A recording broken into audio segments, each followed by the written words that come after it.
Nice. Top 5? Yeah, let's do top 5. Do we want to start like with a few honorable mentions and not deep dive into them, just maybe by name? Yep. Do you guys have any? I do. Yeah, do you, Nate? No, go ahead. The Newfound Glory album came out in June. We talked about it then. I listened to it again yesterday. There's some bangers on that album. I like it. There are a couple things about it that I don't like, but it's not. They're nitpicky. Like it's for as far along in their career as they are to put that album out. I'm pretty happy with it. Like it's a good record. I'm glad I came back to it and spent a little time with it. So they almost made the 5 spot for me. They were I think 6-7 range. So that was one new honorable mention for me. Nice. Twan, you got some? Yeah, I got a few, and I'll just do them by name. Yeah, NFG was one of them. It was close, maybe 6, 7, 8 range. I loved that Code Orange album Underneath. I didn't like it at first. I first heard the whatever single with a lot of clean singing. It was actually the second preview track. Didn't really care for it too much, but it grew on me. Great album.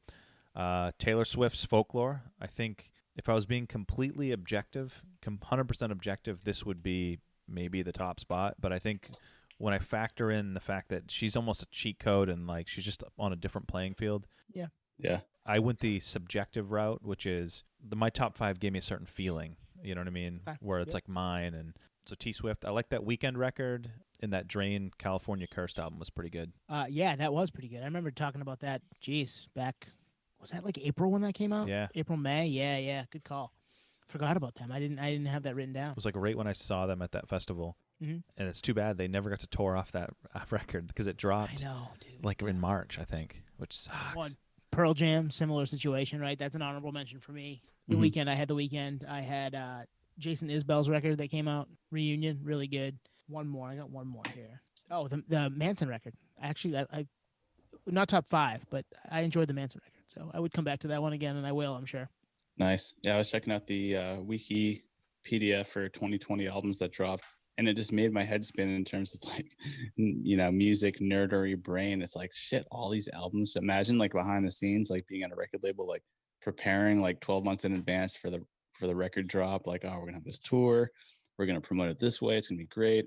It's February. Okay, we're like 2 weeks away, and then COVID happens. It's like, oh fuck, everything just comes to a screeching halt. Like, damn. So yeah, lots of albums on the Wikipedia list I didn't even know dropped. So if it shows you anything, it's like all the promotion costs that they had stored, they kind of just like pulled back. They're like, well, we're not going to go forward with that because nothing's happening. What did you have for honorable mention? Well, I went through that list and there was a ton that I didn't add as an honorable mention because I didn't even know they released that album. Like Stone Temple Pilots, I didn't know they dropped an album. Did you know that? No, but like, okay, so one that didn't make your top 5 that you liked, that you spent some time with, was there any of those? Yeah. Corey Taylor. I know we all talked about that album. And I loved it. I don't know if it hit the top 5. Yeah. And it kind of like, it's that cheat code thing you're talking about, Twan. It's like, I like Stone Sour and Slipknot. This is a Corey Taylor solo album, which is cool. And there's obviously a lot of elements to both those bands. And that's, to be honest, it's a great album. I just don't think it makes the top 5. But I really want to give it an honorable mention just because I'm happy that he's just pushing. He's going. He's not stopping. Corey Taylor won't be stopped, right? So it's like, nice, man. Like, why would you sit on your ass? If I were you, I would probably do the same thing. Just keep going, keep pressing, keep putting out stuff that doesn't make sense, whatever, or stuff that does make sense and doesn't fit Slipknot or Stone Sour. So that would be my honorable mention right out of the gate because I just love that guy, right? Totally. Ian Robinson, it's like his best bud. So yeah. All right, number 5. Who wants to go first? You start us, Stone. Taylor Swift's Folklore was number 5 for me. Ooh, you're right. Nice. And totally cheat code. Probably in my face, something I would never have checked out if she wasn't Taylor Swift. But I was intrigued and liked the direction that she went with both albums. I haven't spent enough time with Evermore to like really give it the stamp of approval. Where this came out in July, right? Oh yeah, July 24th. So the song with Justin Vernon from Bon Iver, Exile. So might be my favorite song of the year. Like, it's just such a great song. Next level. So that, and I mean, on the back of that song alone, that album is in my top 5. But there's other really good tracks with that. Cardigan's a good song. The One's a good song. There's a few a little further down the list too. But those first 3 songs are just awesome, and I'll definitely listen to this again for sure. Yeah, that's cool. I was gonna say, like, I'm a huge Bon Iver fan. I know we all are. And so, like, it's similar to that Kay Flay thing. Like, I didn't really pay attention to Taylor Swift. I don't know why. She's great. She's awesome. I never paid attention to that collab with Bon Iver, and I kind of got reeled in, even though like she's a mainstream like fucking powerhouse artist, and I just ignored it. Traditional like nerd. I'm too good for this type stuff. And like, I heard that song. I'm like, oh, this is great. Oh wow, she's got a great voice. And I have a coworker that loves Taylor Swift, and he was getting me into her when we would take huge drives up to NorCal for trade shows and stuff. And I got into her like gradually with this album. So like, even it kind of goes back to that segment thing we were talking about earlier. Like, maybe I wasn't into her before, but I am into her now. It's almost like an artist that's been around for a while that I just kind of ignored, and now I'm a fan. So yeah, maybe it was the Bon Iver thing. Maybe it was my coworker. I don't know, but I'm a fan now too. Yeah, totally. And she's, the early stuff is not for me, but when she started getting into what's the album with Style? 1989. It's a great record. It's a great record. And even the one before that. Of course, my wife likes her, so she's around a lot. But yeah, I mean, when you break it down, like a couple of the records that are in my top 5, like if you compared lyrically, song structure, songwriting, like Taylor blows the doors off all of them. Mm-hmm. But it's just I don't know. I wanted to put her in. It's a different vibe. Yeah. From an objective lens, it's an untouchable album. Well, and it's funny because I'm typically, I've opened my mind up to more things that I wouldn't like. This isn't something that you would hear from me 3 years ago. I did like 1989 a lot and would still ride for that, but I would have been a lot quieter about this, just as a fan. But now I'm just like, whatever, I like it. It is what it is. I like it. It shouldn't matter why, and I explain why I do. It's just she can write a song, man. She's damn good at it. Nate, what you got? Number 5. That's awesome. I love the crossover. Like, man, this is actually good, so I got to go with it. Yep. Yes, I'm dragging it out. Always, dude. This was hard for me because I edged out one of my favorite bands. Ooh. Because they they're great and I love their legacy, but they didn't make the list. So instead I chose Machine Gun Kelly from Twan's influence on, revisit this album. I think you'll like it. So I actually had Pearl Jam number 5 with Gigaton, and I edged it out with Machine Gun Kelly because I was like, I only knew this guy as like an actor and a guy that dissed Eminem. That's all I knew. You know what I mean? Yeah. So I checked out the album, and it goes back to that Bon Iver Taylor Swift thing. It's like the whole Travis Barker thing. It's like, well, there's some validity there. Like, I love Travis Barker, so okay, maybe I'll check it out. And the album's fucking awesome, man. I love it. I didn't think I would get into it, but it's like, this is like a pop punk album that should have come out maybe 10 years earlier, but it works today because we need something that is a mood booster, right? Kind of like an uplifting punk album that like is sing along and happy, not even lyrically, just like tempo wise. Yep. That takes my 5 spot right there. Machine Gun Kelly. That's a good call. Yeah. I mean, what year? I mean, it's 2020 and Taylor and MGK are up at the top. It's just crazy. Like, with departure albums for both of them. Totally. Yep. I mean, that's 2020 in a nutshell, right? Everybody let's try new shit. Let's do different things. And that's a great record. And we talked about it when it dropped, but I think he pulled it off flawlessly. I mean, I don't know of anyone that's gone from a rapper to that lane. No, you're right. And it's funny because what do we talked about people going the country lane or coming from country to pop last week. Darius Rucker, yeah. No one goes from rap to pop punk. Like that's a stretch. There are elements with both. I mean, people do. Travis Barker produced a Run the Jewels song this year. Like there are people that meld both worlds together, but it doesn't happen a lot. Mm-hmm. So yeah, good call to go from being a rapper who I hadn't paid much attention to either. You're right, Nate. I thought of him as the guy that dissed Eminem and was in acted a little bit and then we were just talking about it back in September. And it's like, this is actually really good. And the song with Halsey is just awesome. Like that's just a great song. So, I'm here for all that. I'm down. Let's go. Yeah. Awesome record. Bad on me to just like stereotype something and just move on. Like, fuck, man, now I'm an open book ever since. 2020 is the year of change for sure. All right, Twan, what do you got for 5? All right, number 5 is actually a band I got into through U-Tone. You had sent a tweet from Chino Moreno about a band, and, yes. and in hindsight, I don't even know if the tweet was real, to be honest with you. Who knows? But it was Chino Moreno of the Deftones tweeting out this band Loathe from the UK. So I checked him out. Actually, when I first looked at him, I looked at him on Spotify, and I saw the artist, like, if you like them, you like these guys, or for fans of whatever. And there's a band I like called Justice for the Damned, who is from the UK. So I was expecting more of that, like metalcore with these guys, but it's very heavily influenced Deftones, big time. So it's the I Let It In and It Took Everything album by Loathe. Love the album. Love the album. There's Deftones worship. There's some metalcore in there. Great in the headphones. You want something to sonically get tuned out, throw that album on. And again, this is a departure album for them. Like, there's that song, One Way Mirror, Two Way Mirror, whatever it is, that's Deftones ripoff. But then the next song is metalcore. So they're wearing their influences on their sleeves for sure. But I love this album. Do you guys listen to it? I did when I sent that to you guys. I liked the song that was put out on that tweet, and I'm drawing a blank on the name of it. It was now. that One Way, Two Way Mirror song. Yeah, that one. I mean, when I was like, yeah, no wonder Chino likes this. It's a Deftones. It sounds Two-Way like Mirror. it could be Deftones, right?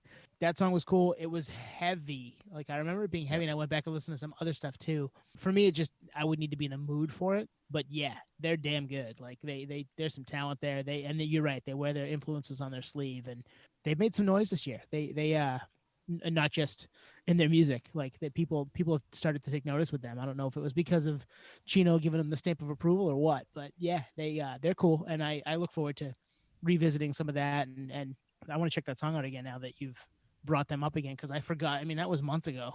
Yeah, and I'm just like, yeah, I remember doing that. Shit, I need to go back to that. Like, it's one of those things. You just like, oh man, there's just so much going on, so much music out there. I want to listen to all of it right now. Such a cool band. Yeah, I found myself coming back to it. That's awesome. Something you brought to the table, Tone, and that Twan got into, and you're still having to revisit. And for me too. And actually, Twan, when you said it's something that helps you kind of like remove yourself from the present and just get fully absorbed into the music, that's the best kind of music, especially right now. Right? Like one of our segments is like heavy therapy. It's like, man, isn't that what music's all about? Right? That's what the live music aspect is all about. It's just like putting everything on pause for like 3 hours or whatever and just enjoying some live music and then going back to like normal life without doing anything crazy, hard drugs or anything. Like literally just live music. It's so nice. So I'm going to have to revisit this too, because I love that experience of just like, nice, I'm going to like digest this music that I don't know much about and just kind of escape for a little bit and just nerd out basically. So that's cool. Start with Two Way Mirror, and you'll think it's a Deftones B-side. Yeah. Sweet. So I'm going to jump into number 4 then, because this kind of fits into this a little bit. An album you can put on and just zone out to, and it was something that I didn't think I was going to like when it surprised dropped back late spring. You guys have any idea what I'm talking about? I do, because it's on my list in a different I'm spot. sure it's probably higher on your list. Yes. But I mean, this is not an album that I would have been into until probably this year. So it hit. Nate, what is it? Is it Hum? It is. Yes. It's nice. Inlet from Hum. I listened to it again today. I listened to it probably 3 or 4 times at least when it dropped, and then sporadically throughout the year. 8 tracks. What's like almost an hour, like 50-something minutes, 52 minutes or something. Awesome. It is awesome. Like it's something to put your headphones in and just zone out to. Like it's washes over you. I mean, one song is called Waves, and it feels like waves of guitars are just coming in and out, right? Like it just does. My only gripe is the vocals aren't necessarily, they're not great for me, but they're not bad. They're just not. That's my only gripe. But the music is awesome. The feel is awesome. The vibe is awesome. So that's my number 4 album this year is Hum's Inlet. You know what we'll do is I'll save my commentary till we get to that them. works. Yep. So Nate, you obviously like this album. Oh yeah, I mean it's on my list too. So it's higher up on the list. But let's wait. We'll get to you guys's. Yeah, we'll get to you guys's. What's your number 4 then? One of you guys, Nate. Go to give us your number 4. What? Okay, I wanted to riff on that, but I'll wait till I get to it, I guess. If you want to riff on it, go ahead. I mean, well, only because when you said if you remove what you said, the vocalist, the lyrics maybe kind of intercepted with the feeling overall. Mm-hmm. Yep. Okay, so there's a band called This Might Destroy You. Yep. Instrumental band, similar in vein where it has that shoegaze type vibe to it, and just amazing music. And I was like, man, I always wondered, like when I was listening to this band, This Will Destroy You.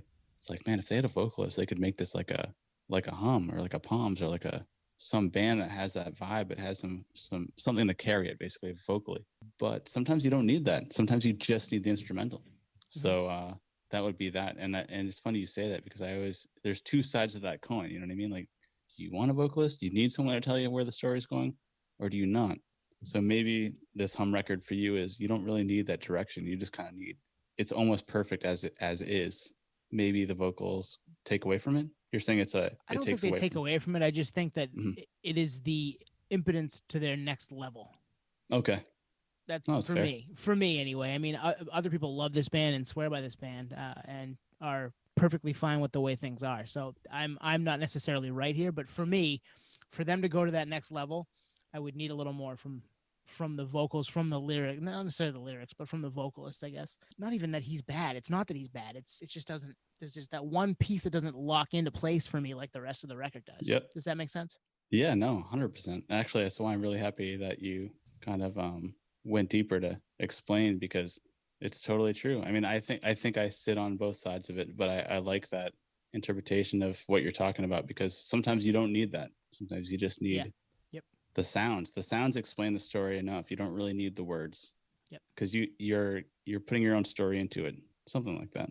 You know? Yeah. So right, save your thoughts for why it's your wherever it is number till we get to it. Give us your number 4. I like that assessment. My number 4, interestingly enough, is something that you mentioned on your honorable mentions, was Marilyn Manson for my number 4. I love Marilyn Manson. I think he's one of the greatest artists of all time. But I started to drift away on my fandom for Marilyn Manson for a lot of reasons. But this record kind of brought me back in, and I think it's alluding to what we were talking about earlier with artists that when you mentioned New Found Glory, like different for what they're known for, but good record. For me, this is Marilyn Manson. It's like, this isn't Marilyn Manson, but I think this is why I like it. I think I like it because it's not him, and he's gone a new direction, realized like I can make something super arty and make a very conducive record that's, I think actually a really, really great master of work. So, and I think it's probably underappreciated in a lot of ways because he's a legacy artist. So this is like the album that gets forgotten for me. A lot of the albums that came out in 2020, like I literally didn't even know they came out. And this might be Marilyn Manson's like in his top 4 best albums of all time, even though it's completely different from his best work, So yeah, I got to give this number 4 for 2020. Yeah. One of the things that, when we discussed this in a previous episode, one of the things I said was like, the last thing this world needs is like 50-year-old Manson doing the Eminem with like Marshall Mathers Part 2, like Antichrist Superstar Part 2. It's like, we don't need that. So I think he gave the album that, I think to stay relevant, he had to put out. Otherwise, he could still tour, but like, it's one of those things, no one's buying the new album type of thing. But I think it was a good album. Yep. Yeah. You're right, Nate. It's arty. It is a little more, it's not the same vein as his other stuff. And he has other albums that have dabbled in this type of record. But this is the album where like he has one song that dabbles in the old type of Manson songs. You know what I mean? Yep. He kind of flipped it on its head a little bit. So I agree. This was an honorable mention for me too. I have, I don't know, 18 sitting here, but this was one that I liked and revisited and was like, yeah, it's not top 5 for me for this year, but it's still really good, and it's something that I'll remember from 2020. Well, it's just something I think about. Twan, you brought up New Found Glory last episode on, that their 3-run Pete album, and it's like Coming Home is my favorite New Found Glory album, and that's after their heyday. Yep. Great record. So it's like shit. Like, I think I like bands after they've hit their like mainstream success, and that kind of is conducive to like Kings of Leon too. It's like, yeah, they were huge on these on this record like 2 albums ago, but they really are in their element on this album. It's like where everyone, like no one cares about them anymore, and they're just going to see their shows, and like they're not even buying the album. They're just going to see the songs from 3 cycles ago. So I have this weird cadence with that, to where it's like I get into bands later or earlier or whatever it is, but that sweet spot sometimes is after their huge commercial success. So Marilyn Manson fits that bill, and this album, may not be highly regarded in the history of music appreciation, but I think it highlights his influences. Finally, I think there's some influences that he draws from that never really got showcased, and this one shows it. Yeah, I think people look back on his catalog, and this will be in the top half for sure. Mm-hmm. All right, Twan, what's your number 4? So I'm going to do this one in 30 seconds. I'm going to shelve it because I know at least one of you guys has it already. Yep. So Run the Jewels RTJ4. I think it's a classic. It's a classic hip-hop record. The production has a timeless feel to it. The delivery, the flow, the approach. Like, this could have come out in the 90s, could come out today. I think P and Killer Mike are in their fucking prime in this album. And I struggled with, I'll be honest with you could ask me in a month and this would take the one spot. You know what I mean? It's like these top 4 were so close, but I'll park that for now, just given that I know. Park that. I got it higher. Yeah, exactly. You knew I would, though, Yeah, right? Absolutely. Nate, do you want to wait till I go and give your thoughts on RTJ? Or No, I can jump in. It's on my list too. That's the funny thing. okay, so let's wait. Okay, then we'll wait. Well, I'll Okay, do we'll my wait. number 3, and then we'll wait till we hit your where it hits for you. My number 3, Spanish love songs, Brave Faces, everyone. Nice. I listened to it again last night. I listened to it when it came out a couple times. I listened to it a couple times over the summer. It's not a happy album, and 2020 is not a happy year. And I'm kind of like it like foretold what was going to happen to all of us if you listen to it. It's just like, holy shit. How did they know? How did they know the world was going to be so shitty? And we've made good. We've made the world a happier place in our corner of it because we've done this. But man, it's been tough for a lot of people, and they kind of hit the nail on the head before it all happened. I really loved Schmaltz, which came out a couple of years ago. It's another album that I didn't know who they were, and I kept hearing their name, and I was like, I don't know if that's something that I'm into. It is I think it's a tiny bit of a handicap I agree. for them, but the album's great. Brave Faces Everyone's a great record, especially mood wise for what's happened this year. It's almost cathartic to listen to it and be like, yeah, it's been tough, man. We'll make it through though. We're going to get out on the other side. It's going to happen. That's my number 3 album of the year. Yeah. So you got me into these guys. Another band that, yeah, the name of the band doesn't really fit the vibe of the music, which, can be a disconnect for some people, but it's funny I mentioned the band Hot Mulligan as like my kind of newcomer band, because I would put those guys in with, they're in this wheelhouse, this Spanish love songs wheelhouse. But great record, and I did go back and visit some of their other stuff, and I can see why you picked it. Nate, do you hear this album? I checked it out too, and Tone, the way you're describing it, it's like, man, it's so subjective to do this list because it really is like, and even with each one, like with Run the Jewels maybe hitting number 1, it's like, shit, like it's so subjective. Like, how are you feeling that day? Like, what are your roots in music appreciation? Like, were you always a rock guy? Were you a rap guy? Were you a metal guy? Like, it doesn't really matter at the end of the day, but it really kind of depends on what you're feeling. What's your body chemistry that day? You know what I mean? Are you feeling like aggressive? Are you feeling like chill? So if we did this segment, next week, I mean, I think the list might actually change pretty drastically. Mm-hmm. So it's hard to say. And I'd like to say that I've thought about this list pretty deeply to know that these are concrete, but I don't know. Like, some days I don't eat meat for a month. Some days I eat meat Some days like every you don't 3 eat meat days. for a Like, I month? don't know. Wow, man, that's a long or day. Just, cycle I'm off just certain giving you things. a hard time, bro. This is what I do. That's what I do. Yeah, cycle off caffeine, cycle off protein or certain proteins. Yeah. Well, you didn't drink in October. I mean, you did the whole sober All of October October. thing. Yeah, just to try. So yeah, like, I don't know. Like, I think there's just so many different reasons as to why we choose certain things, and obviously this year has been extremely challenging. So have music that helps us get through those certain things. Like, what if we didn't have a pandemic? Would this album make the list? It may not have. Honestly, it's right. Yeah, that's yeah. a great point. It's funny because I remember listening to it in the gym back when you used to be able to go to the gym in February, and it was like, oh man, I'm looking for something happier right now. I'm working out. I feel good. I don't necessarily need this vibe. Not that I don't like the vibe. It works for me at other times, and this year it worked for me. So you're right. It probably doesn't make my top 5 then, but I did love Schmaltz, and Schmaltz isn't super happy, and that's from a couple years ago too. And that year wasn't like this one. So I don't know. Maybe, yeah, it's tough to tell. Yeah, there's just so many things. Like, is the economy good? Are you in a good mood? Pop punk just like works, or is shit fucking nasty? The economy sucks. Fucking throw on the Fragile by Nine Inch Nails. Yeah. True. No, it's a good point. You know. All right, Nate, what's your number 3? So I'm actually circling back to Twan. My number 3 was also Run the Jewels. Okay. All right. And I liked that. I had it higher. Not gonna lie. I liked what they were putting out, and obviously the Zach De La Rocha from Rage Against the Machine helped me get into him. So it's another one of those Taylor Swift, Bon Iver, like, okay, I know this guy, so obviously he's associated with them, so there must be some kind of validation there. So I was like creeping more and more up the map on, all right, I think I like this band. And this album dropped, and we obviously talked about it, so I like geeked out like crazy on this album, and I became like a major fan. And they came through here a few times and like passed up the gigs, and I was like, because rap gigs like aren't necessarily known as being good live, so I've passed like a bunch of rap gigs just because I just know it's not worthwhile live, at least.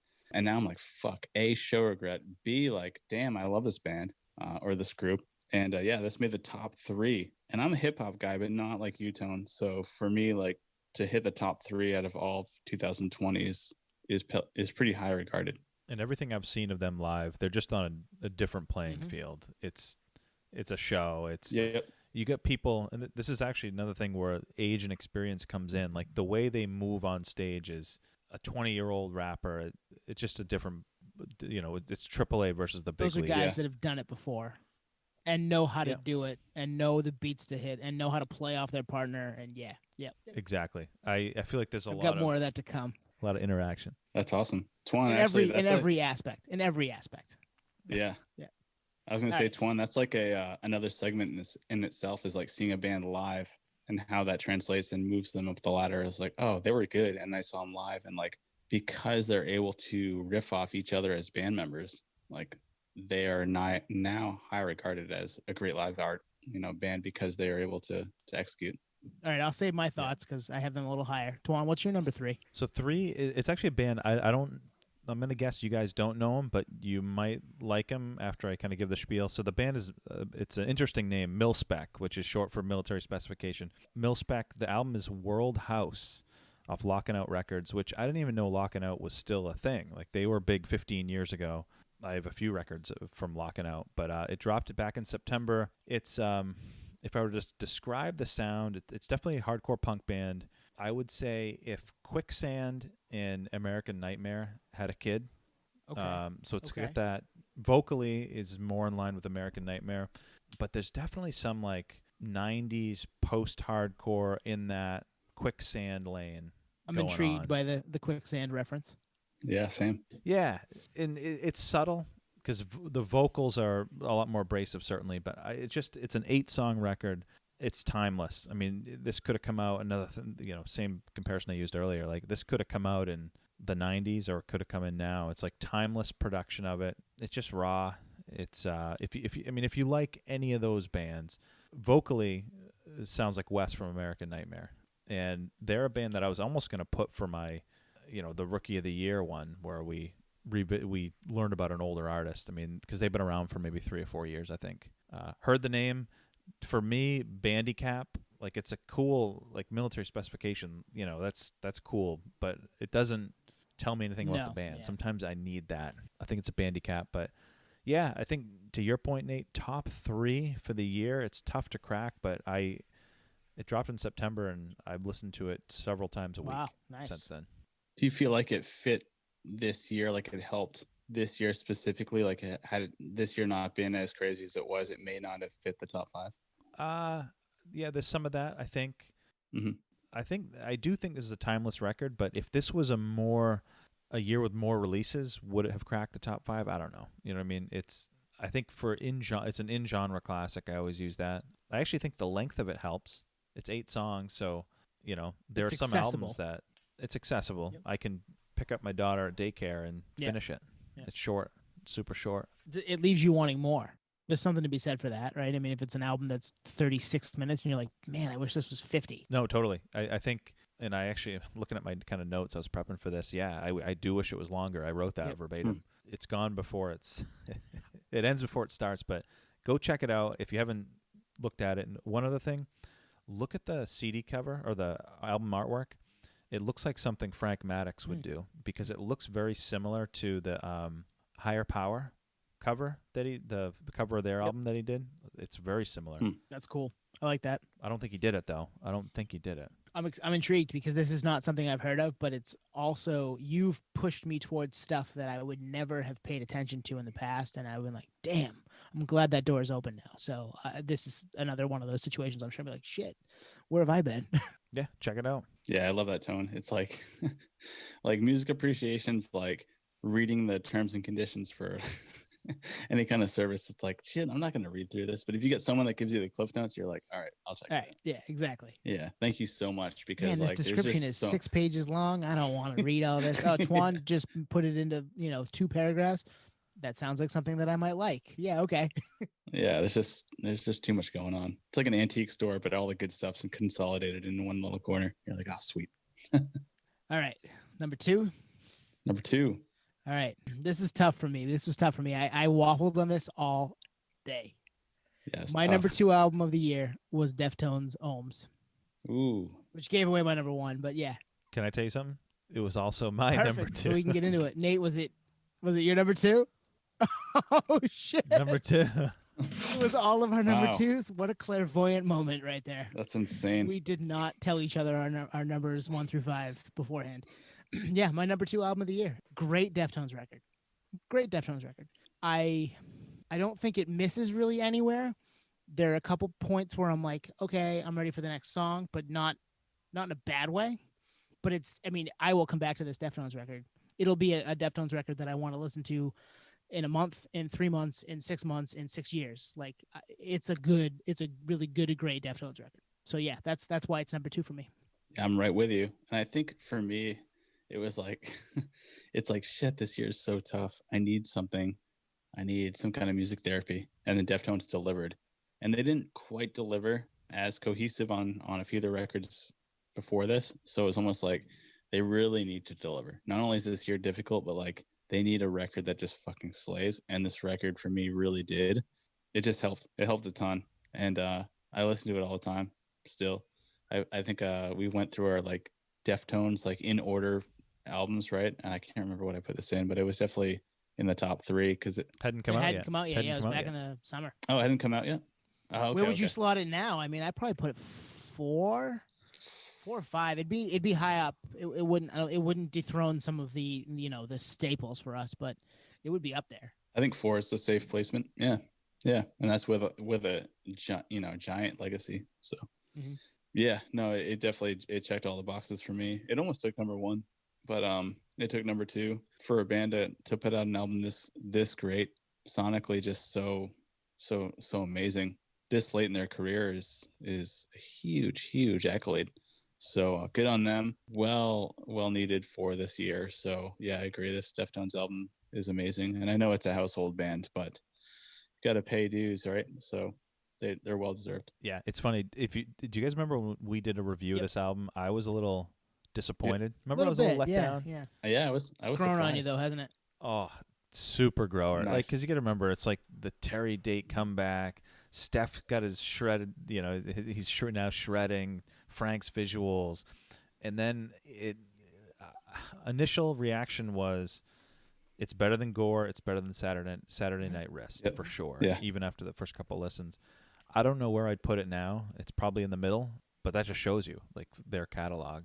But definitely, it's grown on me tremendously. Well, it may continue to grow on you. You may end up being like, shit, man. Like I like Radiant City even more because of this, or I like Pompeii even more because of this. And yeah, it might be top 4. It might be top 3. Like who knows?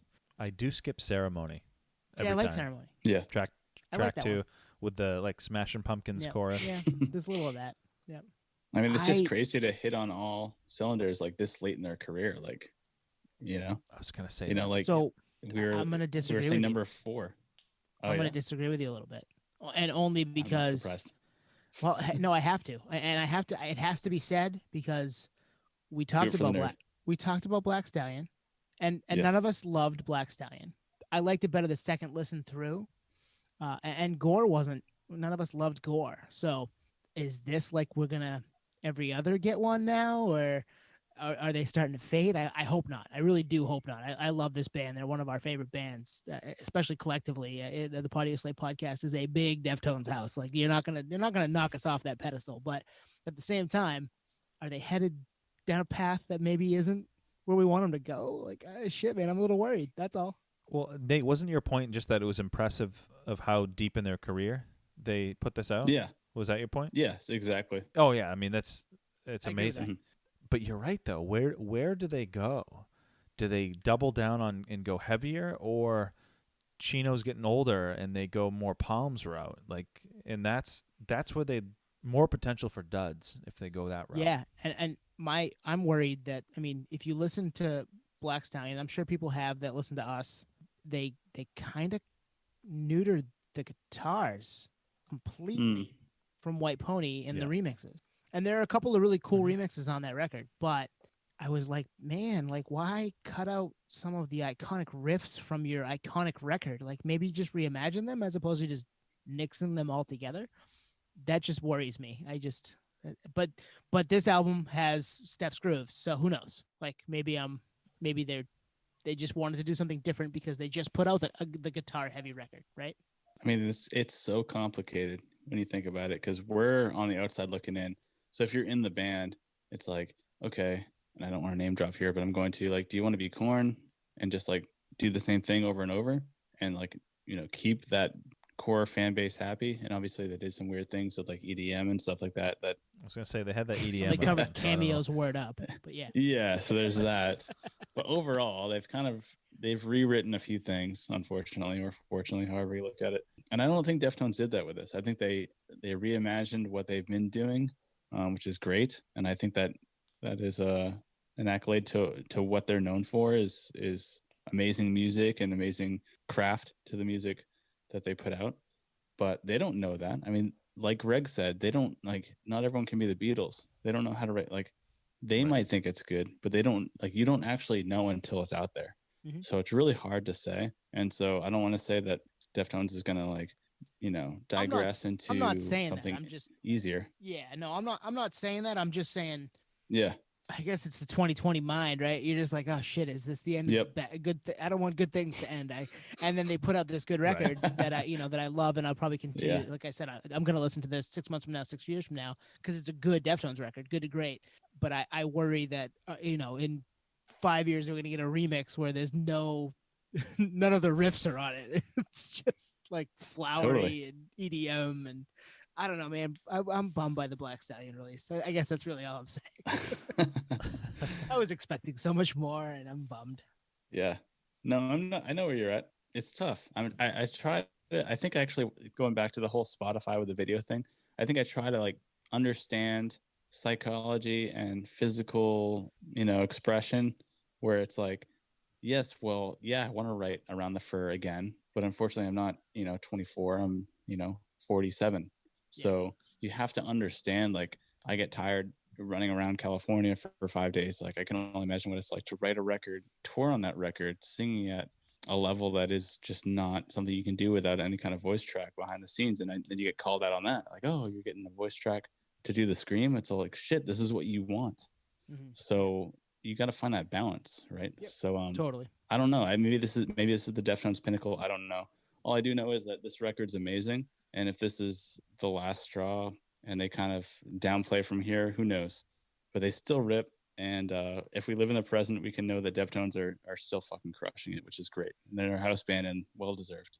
No, and they're one of our favorite bands of all time. And they will continue to be. And this is going to be slotted right in the middle of that catalog. Like, damn, I'm ready to go listen to that one again. Yep. Unanimous 2 spot. I love that. Out of the blue, right? Like, none of us knew. And earlier today, they were my 1. But I listened to both the last couple of days and was like, I gotta change them up. I love the homework. It's awesome. So we've all done our 2. I guess I'll do my 1. Run the Jewels. Yeah. Run the Jewels 4. Yeah, knew that was. Yeah, it wasn't my number 1 on Monday or whatever day it is. I don't know what day it is today, but it wasn't my number 1 earlier in the week. It is my number 1 today. And like Nate said, I mean, tomorrow I might say Deftones, Ohms is my number 1. So, but this record for me, it was kind of a beacon of hope on top of a spotlight on the ugly parts of our country and the ugly parts of our world that need to have the spotlight shown on them to eradicate them from what's going on, right? Like, it was dropped at the right time, obviously a bad time in our country's history with the George Floyd stuff. They gave it out for free.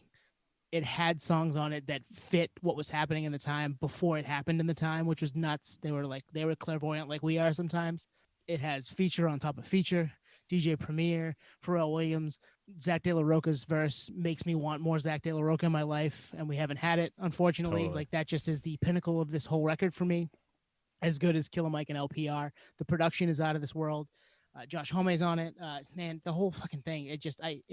Yeah, the visuals. They did a holy Calamo-fuck thing for Cartoon Network, I think, back right before the election. That was about 45 minutes long. They played the whole album in its entirety. Did Nice. have a light show live, all this stuff. The snow was falling, the whole 9 yards. It was badass as hell. Like, I was riveted by that, having already heard the record for the last 3 months and 4 months, whatever. It was my favorite album of the year. And it's going to be something that I come back to and say that was from this year, and it couldn't have been anywhere else. And it shined that light, that spotlight on shit that needed to be, rooted out. If we did a best feature, it would be the Zach verse. Yeah. He's just in his bag on that song. And it's a perfect beat for him, but he just kills it. And I wish instead of One Day's a Lion, he did the solo hip-hop record. That would be cool. Yeah. I wish he jumped into that in that era. Because now it's like, I'd take it. I mean, who am I kidding? I would Take it all, but yeah. I'd take it. Yeah. I hear you. No, it's a good point. I mean, the reason he didn't put it out, at least what I read on a nerd, deep dive, as much as I can find on Zach De La Rocha, like going rogue for fucking whatever, 10 years, 15 years, is he didn't put out that solo record because he would go back and forth with Rick Rubin and whoever he was working with at the time, Trent Reznor, all these people. It's like, it sounds too much like Rage. Oh, it doesn't sound enough like Rage. And so it was like this unsatisfactory thing for himself, but everyone else thought it was fucking gold. So if he wasn't so critical of himself, like, we would have that stuff right now, because everyone was like, dude, like, this is amazing stuff. If you just put this out, like, they won't be like, oh, it sounds like Rage, or oh, it sounds like this. They'll just be like, you're on fire, like you usually are. So thanks for putting it out. Instead, he just disappeared for, however long.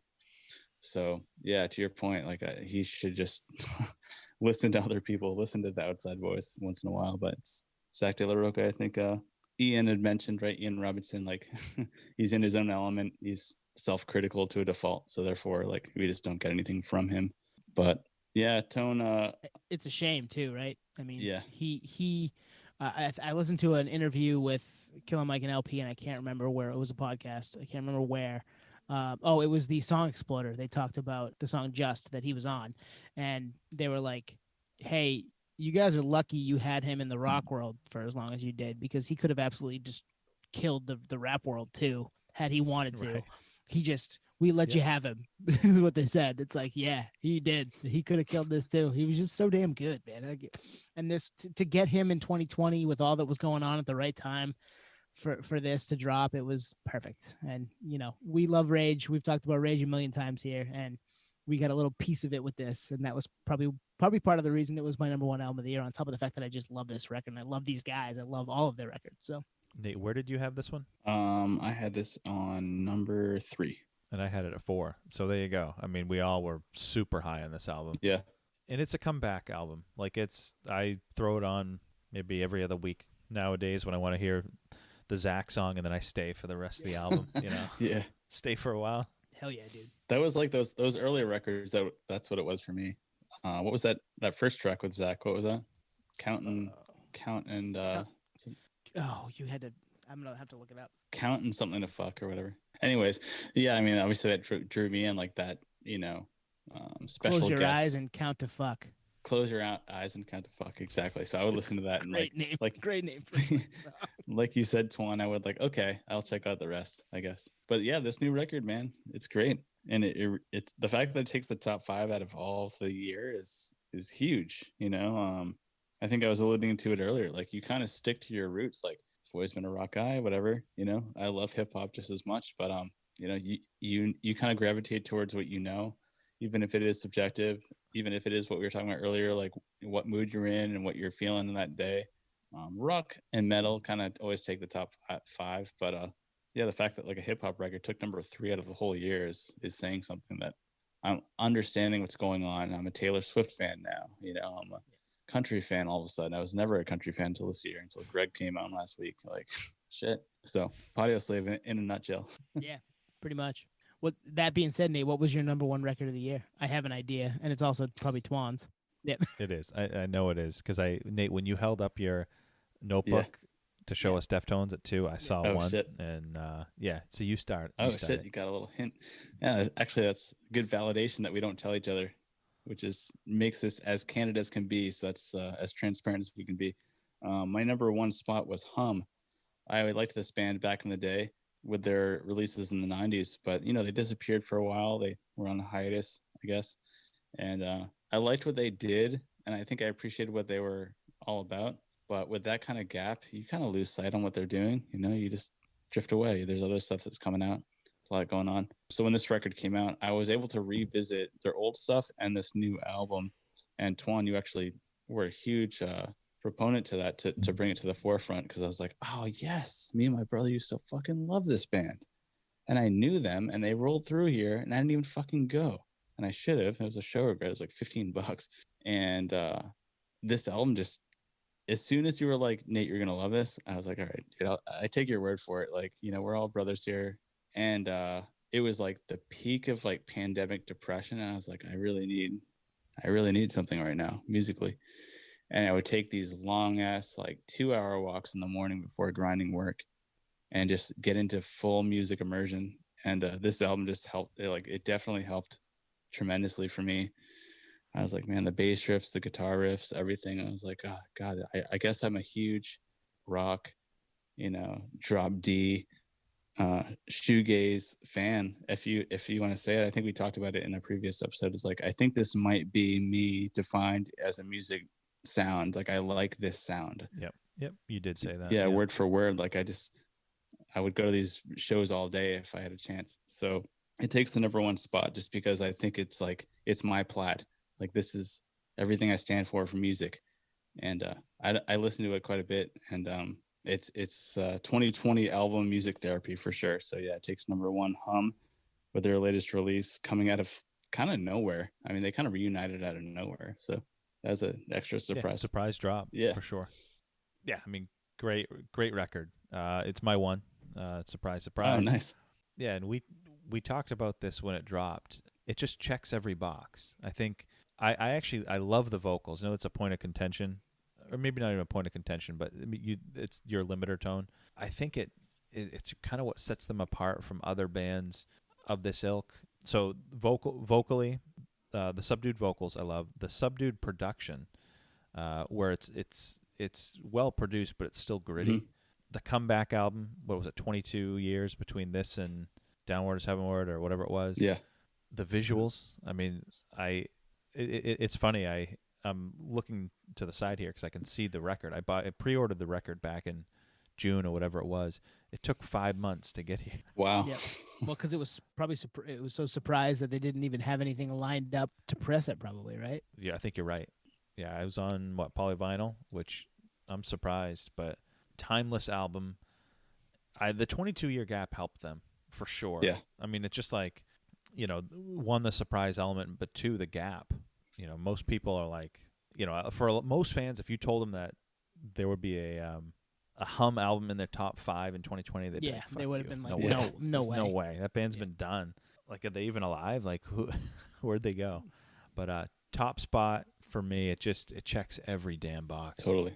You say the subdued vocals, and that makes me rethink it a tad. I'm not sure it could change much for that to work. So I'm not sure if there's another way for them to go about doing what they do vocally, sound wise, for it to make that any better for me. So maybe that's just where they are. That's the ceiling for them for me.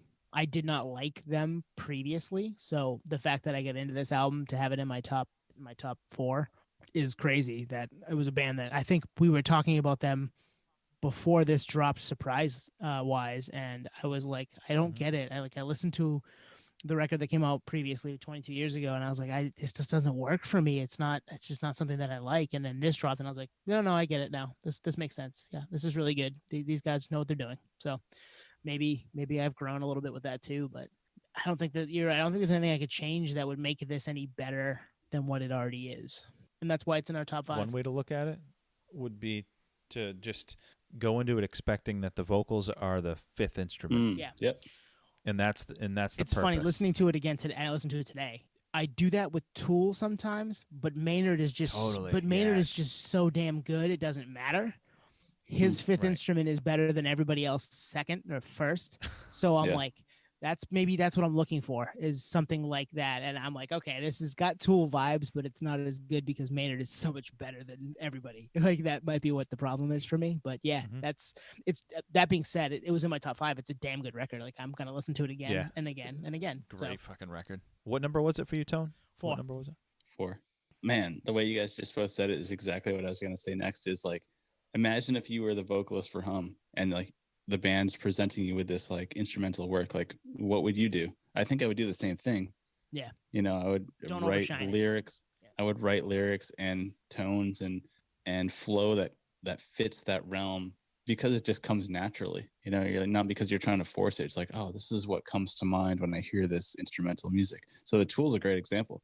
When you hear Adam Jones and Danny Carey and Justin putting these instrumentals together, imagine being Maynard getting sent that stuff like ADAT or MP3 file. Yeah, like, but he's Maynard. He is Maynard. Maynard hears that and goes, I'll show you motherfuckers. That's what he does. Yeah, that's why there's a riff, right? Yeah, that's why he's done what he's done over the years. But you're right. Well, Maynard, that's a good point. Maynard can also sing, though. Not that the guy from Hum cannot, but Maynard's got some vocal range akin to, I don't want to say Robert Plant, but he's got range for sure, or did. So I think Hum, it is conducive to what the music presents, and that's why it fits, and that's why it's number 1. It's like, if I was the lead singer of Hum, I would probably be in the same lane. I think I would probably understand, like, this is where this is going. This is what we're about. I'm not going to sing some crazy high-pitched vocal range to somehow blend into this, because it would almost throw it off, I guess. So, yeah. And the Hum thing, like you were saying, Twan, like, out of nowhere, when they rolled through here, I was like, oh, I love this band. I haven't heard from them in a long ass time. But that same venue in Solana Beach, Belly Up, like, Better Than Ezra came through, same price. It was like $20 or something for a ticket. And I was like, yeah. There's like so many songs I love from Better Than Ezra. I'll go check that out and have a beer. But that was like on a Friday. I think Hum came through on like a Wednesday. Same price and everything. I was like, show regret. Yeah, it's like a Hampton Beach Casino, New Hampshire show. I was like, 90s OG. I should go. Yeah, I should go, but I'm gonna pass it up because it's a weeknight. So had Hum come through a weekend, I would have gone for sure.